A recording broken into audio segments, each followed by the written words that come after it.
اعوذ باللہ من الشیطان الرجیم بسم اللہ الرحمن الرحیم۔ محترم بھائیوں، بہنوں اور بزرگوں کو حافظہ عائشہ کا سلام۔ امید کرتی ہوں آپ سب خیر و عافیت سے ہوں گے اور اللہ پاک آپ کو ہمیشہ خیریت میں ہی رکھے، آمین۔ تو پیارے ناظرین، آج ایک بھائی نے سوال کیا ہے کہ شادی کے بعد جب شوہر اپنی بیوی سے پہلی مرتبہ ہم بستری کرتا ہے تو عورت کی فرج سے خون نکلتا ہے، جو کہ عورت کے پاک دامن ہونے کی نشانی ہے، لیکن اگر یہ خون نہ نکلے تو اس کا کیا مطلب نکلتا ہے؟ ناظرین، سوال کے جواب سے پہلے چینل پر نئے آنے والے دوستوں سے گزارش ہے کہ ہمارے اردوستان چینل کو سبسکرائب کر کے ساتھ گھنٹی کے نشان کو دبا دیں تاکہ ہم جب بھی کوئی نئی ویڈیو اپلوڈ کریں تو آپ کو ویڈیو کا نوٹیفیکیشن مل جائے، شکریہ۔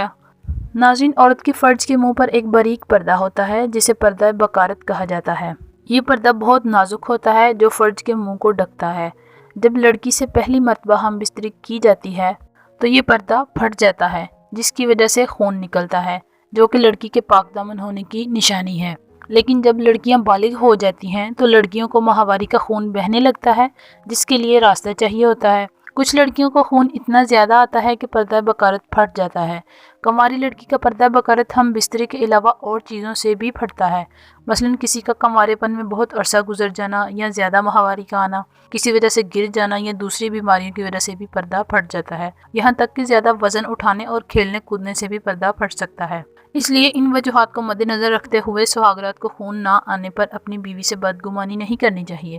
کسی مسلمان عورت پر زنا کی تہمت لگانا گناہ کبیرہ ہے۔ یاد رکھیں کہ خون آنا بیوی کے پاک دامن ہونے کی نشانی ضرور ہے، لیکن خون نہ آنا بیوی کے غلط ہونے کی نشانی ہرگز نہیں۔